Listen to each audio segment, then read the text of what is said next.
keep your head. There's absolutely no reason to get upset about any of this, right? It doesn't matter. It's best to let the unreasonable opposition speak, because they manifest themselves as unreasonable, and then everyone can see it.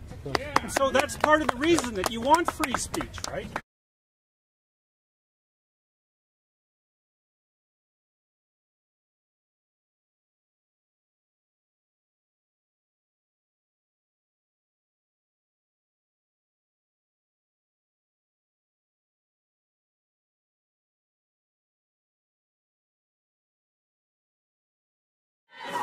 Piece of shit!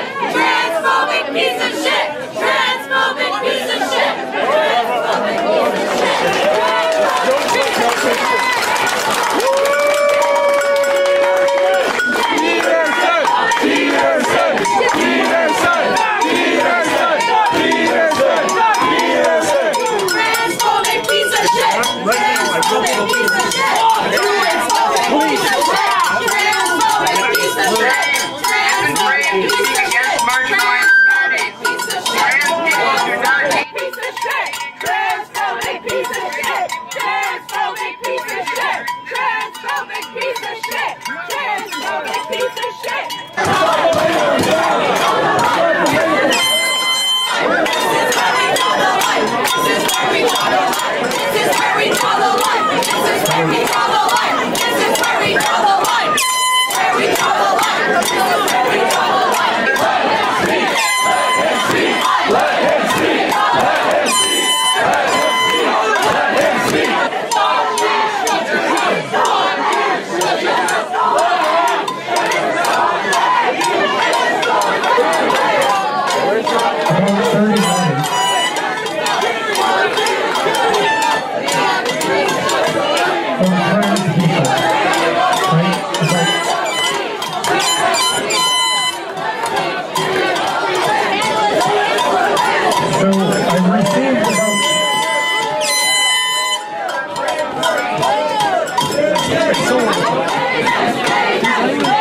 speak!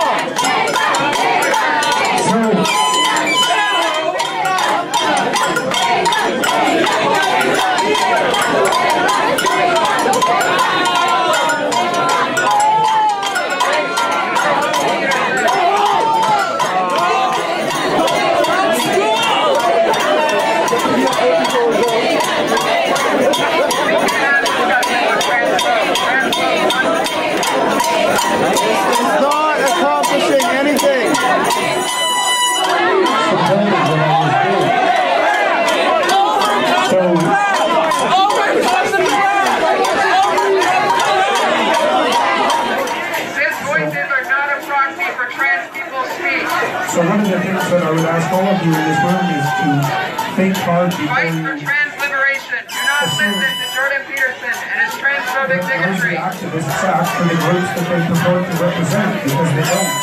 They have no legitimacy. No speech for Jordan Peterson.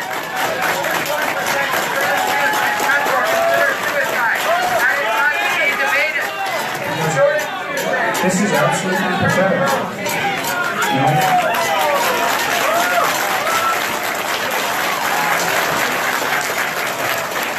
Look around and we see people in the room who come to university to learn and are being taught that this is actually the way that you... No speech for Jordan Peterson. Your political Jordan Peterson is a known transphobe with a history of denying the fundamental humanity of trans and non-binary people. 41% of trans youth have attempted or considered suicide, providing a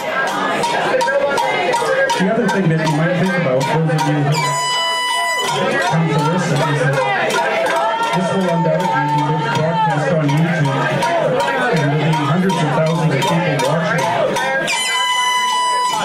From my experience has been so far that the kinds of protests that this is, it is typical of this, attract far more negative attention than positive attention. And so that's just as well. So it's not such a bad thing to let this sort of thing play itself out. hate speech is not free speech. There's nothing about it that's the least disruptive individual.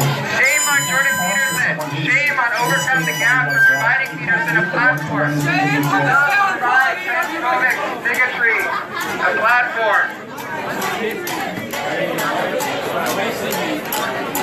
People in the activist classes, you know, they learn that they can memorize 10 rather appalling statements and learn how to make noise, but that actually constitutes a way to advance civilized discourse and to make it a positive improvement in the world. And it's really, they're being done a disservice by the educational institutions.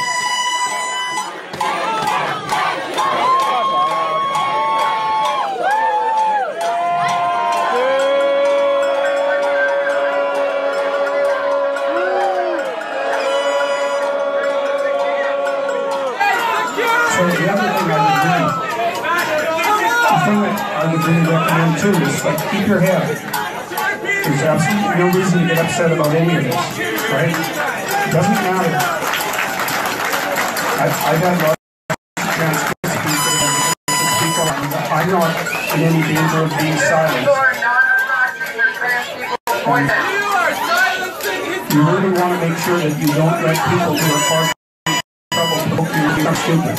It's a big mistake. Because a lot of people who are protesting and they're theoretically trying to make the world a better place are trying to provoke a very negative response. And you don't want to be the one to give them what they want. It's a big mistake. You know, when I was...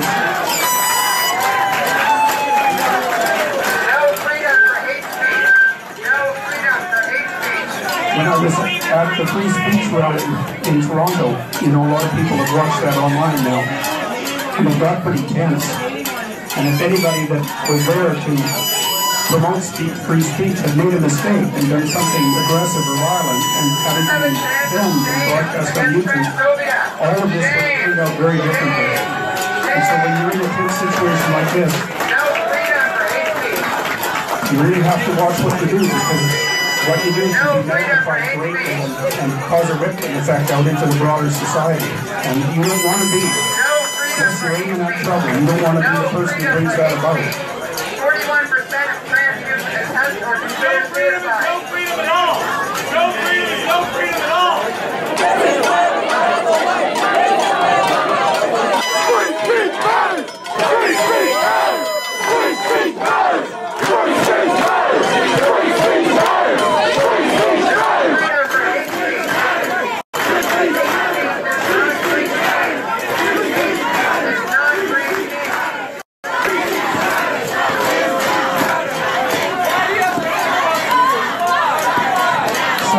The other thing to think about is that none of the other panelists came, so they were intimidated into...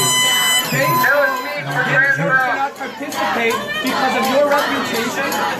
But, there is no organized harassment campaign. There is no organized harassment campaign. Their public information we did not leak their public information. Shut down. It isn't shut down at all, because, like I said, it's going to be publicized everywhere. You are not a victim. You are not a victim. You are not a victim. That's true. I'm not you are not a victim. You are not a victim. Once you start to regard yourself as a victim, you look for a perpetrator. And as soon as you look for a perpetrator, you look for someone that it's okay to hurt. That's really not a good thing.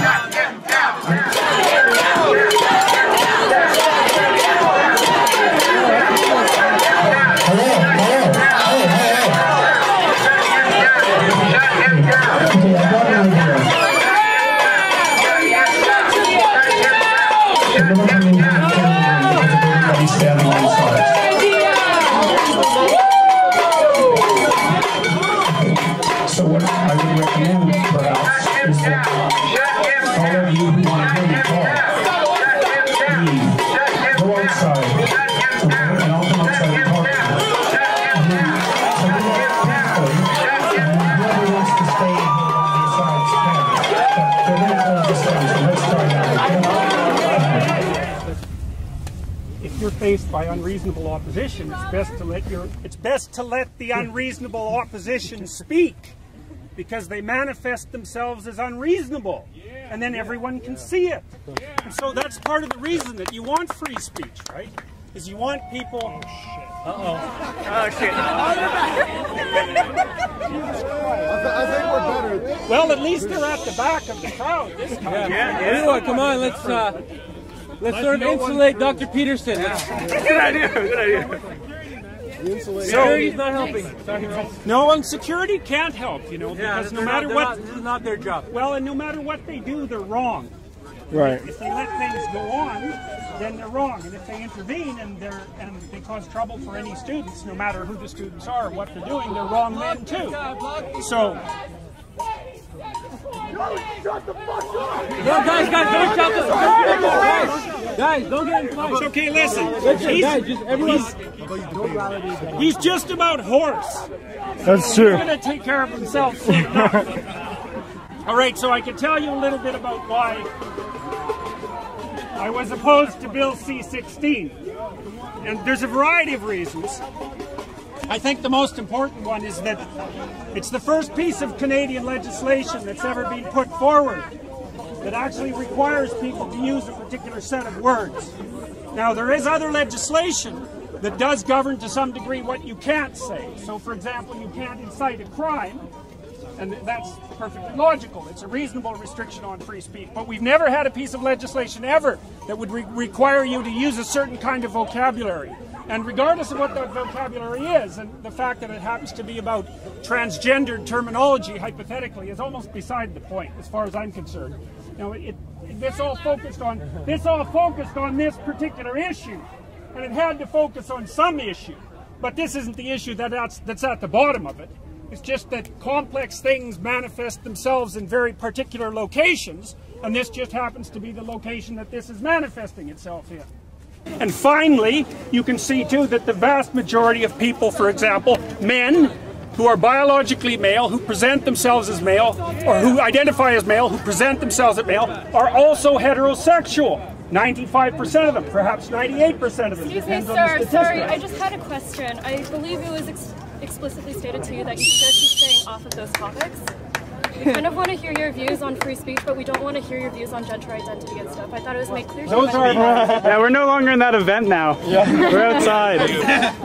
At the same time, I'd appreciate it if you just stayed on topic.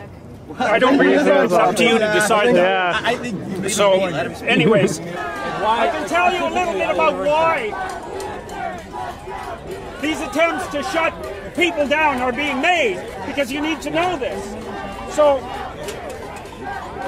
as far as I've been able to determine, this kind of protest is an expression of a philosophy that's grounded partly in postmodernism and partly in Marxism. Now, the postmodern element is basically this. There's no such thing as genuine individual identity. What there is group identity. And you, like it or not, only have the interests of your group. And the whole world is nothing but a battleground between groups of different interests. There's no dialogue. There's no possibility of talking between the groups. It's just a power stage where combat has to take place. And so the reason that speakers with whom the radical postmodernists and the Marxists don't agree are denied a platform is because those people do not believe from a philosophical position that dialogue can bring consensus. And all that's left if you forego that particular principle is this. And this is only where it starts. You know, the fact is that you're all pretty damn civilized. And thank God for that. Because if there were enough fools in the crowd, especially those who were intent on violence, this would turn out very differently. Right. And we do not want to go down that pathway. It's a big mistake. We've been down that pathway many, many times. The question was, had we called the police and had them removed, would have that been a failure? And I think the answer to that is, there's no point in it, right? There's no reason to assume that this is a bad thing. It's noisy and it's annoying, but that's fine. You gotta let things, you gotta follow what you believe to be true, right? And don't worry about it, and then let things happen. and see what happens, because it's perfectly possible that if you're trying to do the right thing, if you're trying to speak properly, that whatever happens around you is a partial consequence of that, and that it's a good thing. So we'll see. We'll have weeks after this event to analyze its consequences, and so far, all of those of you that are there to listen to me talk, you're peaceful and reasonable, and you got a chance to show that to hundreds of thousands of people. So good. This is a good thing, not a bad thing. How do we get these people to understand the dialogue? How do we get these people to understand that dialogue leads to consensus? You cannot make people who don't listen, listen. You can't. They have to decide to listen on their own. But you do that by listening. You show them. You engage in dialogue yourself and consensus among you. You do it by example, because there's no getting through this. It's an ideological wall. And the harder you push against it, the larger it'll become. Don't worry about it. But don't get pushed around, and don't let people indoctrinate you. And so the other thing you have to do is if you stand for reason and you want education, is organize yourselves that way and tell the administration, right? So now say what you have to say. And in classes where people push doctrines on you, get your damn arguments together and push back. You know, but you have to be more articulate and more well-read and better educated than the people against whom you're pushing. But that's your job at the university, is to become articulate. And there's nothing more powerful than someone who is articulate. No one ever says that at the university. It's true. You go in the library and read great people. Write so that you learn how to think, and talk so that you learn how to speak. It'll make you unbelievably powerful. And that's what university is for. I can't understand why you're not told that. Nothing more powerful than articulate speech. Nothing.